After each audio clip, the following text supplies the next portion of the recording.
John Deere is the world's largest producer of agricultural equipment and a leading manufacturer in the construction, forestry, and lawn care industries. Company-owned and affiliated factories in 11 countries manufacture products for sale in more than 160 countries. But the company is guided today, as it has been since 1837, by John Deere's personal commitment to product quality, customer service, and business integrity.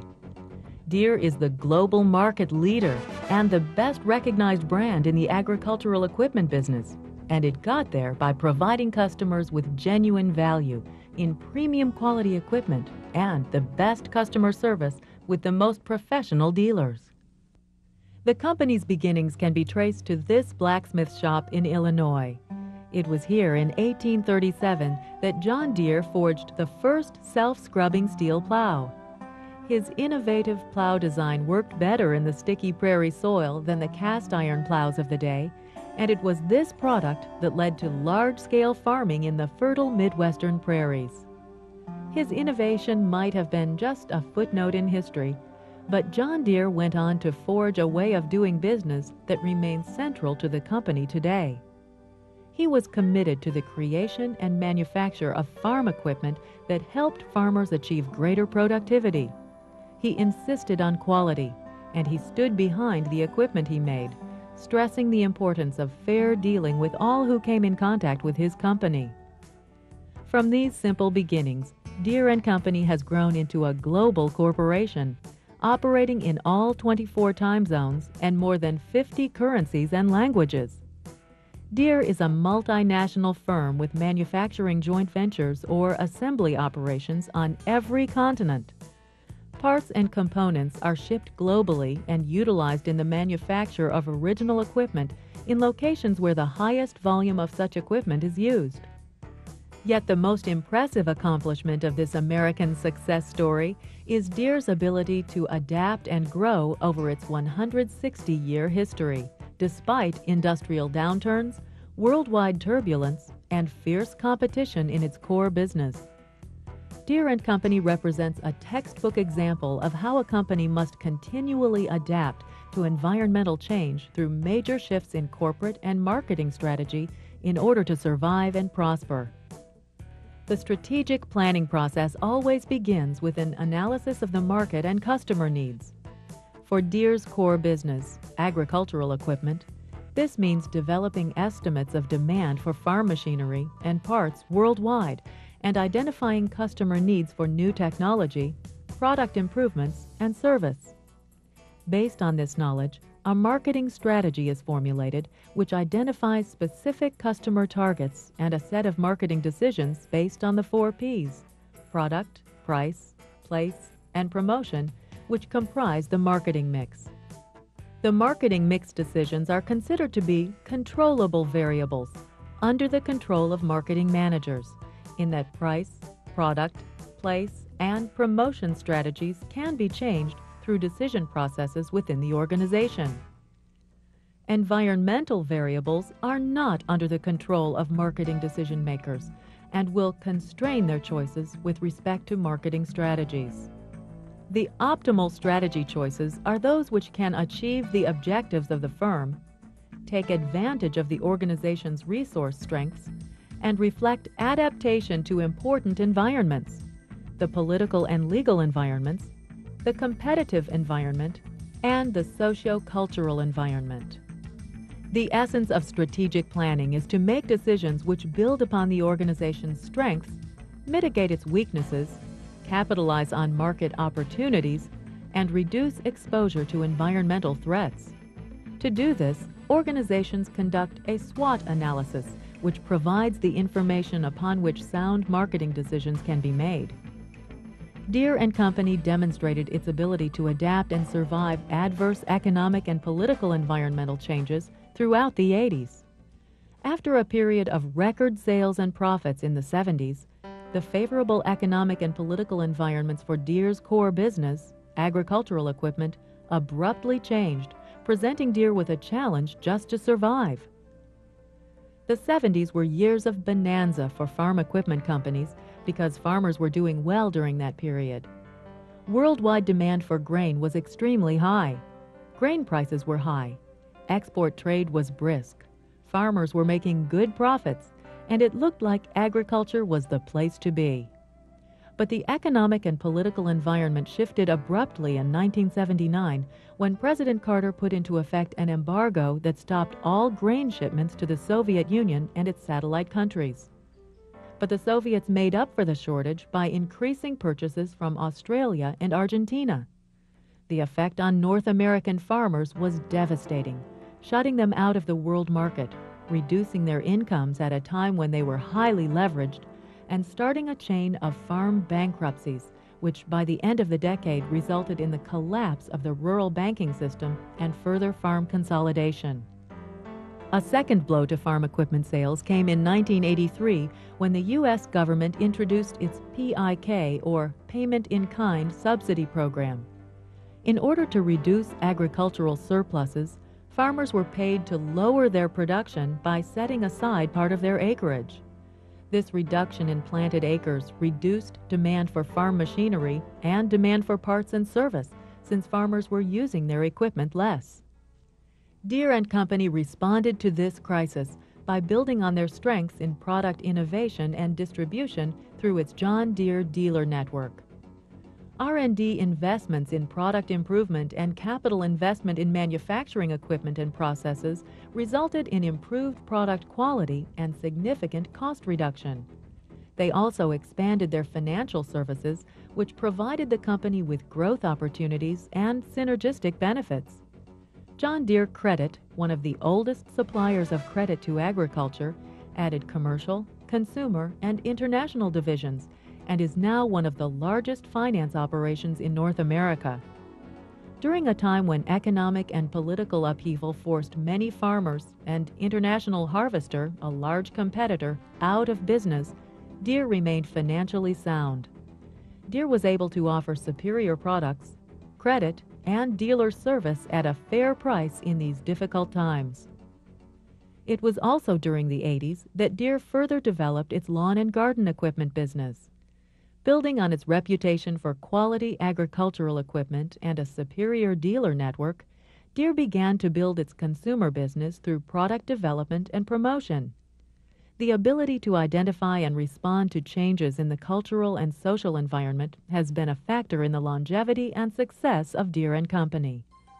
In the century and a half since John Deere founded this company, America has changed from a largely rural economy where 90% of the population were involved in farming, to an urban society in which only 2% are involved in agriculture.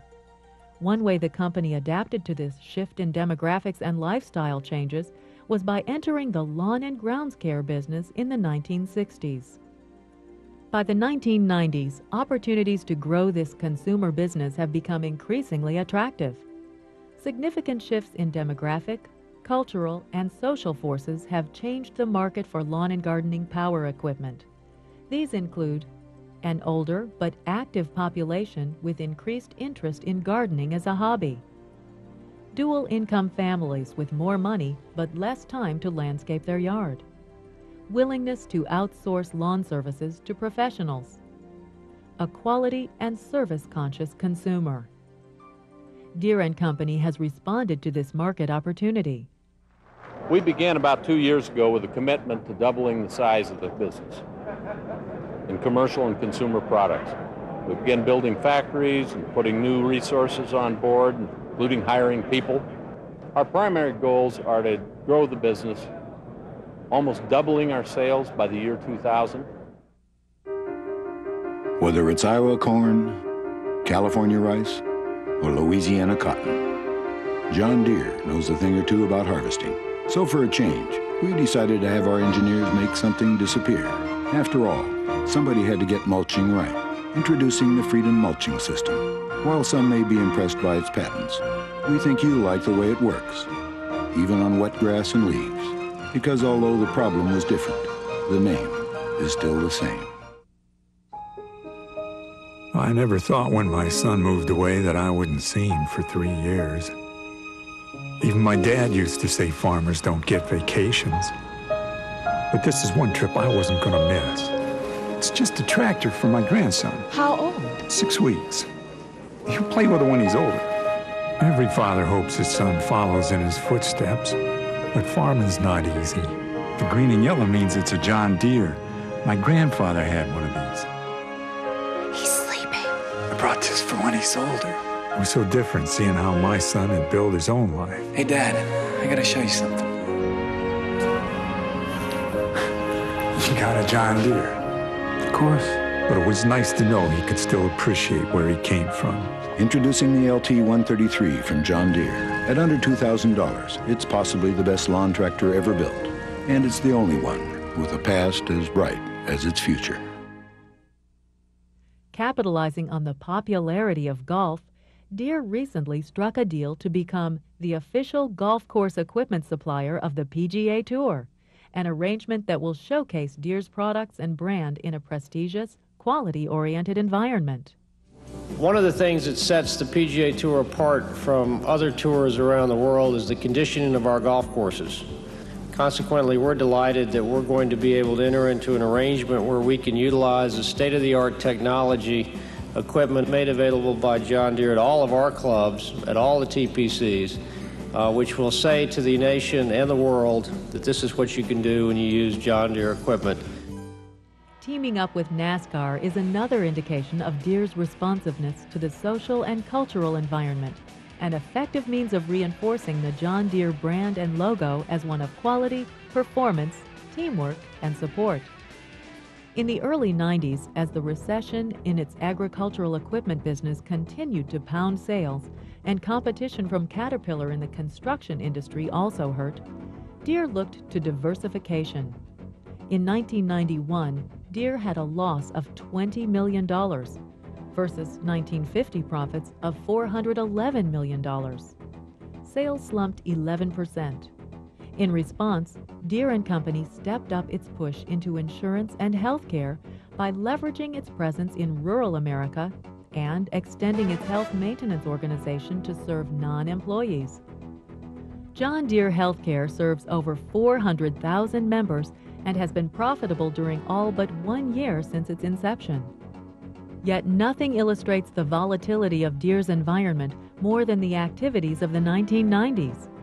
The first part of the decade saw a decline in the demand for agricultural equipment, followed by 5 years of record sales and earnings. It was an unprecedented period of growth for Deere's core business, thanks to a favorable economic and political environment that fueled demand for agricultural equipment worldwide. Demand for equipment was booming in the mid-1990s. Lower interest rates, aging equipment, rising farm income, and increased acreage under cultivation resulting from the impact of the 1996 Farm Act all provided a positive impact for Deere's sales.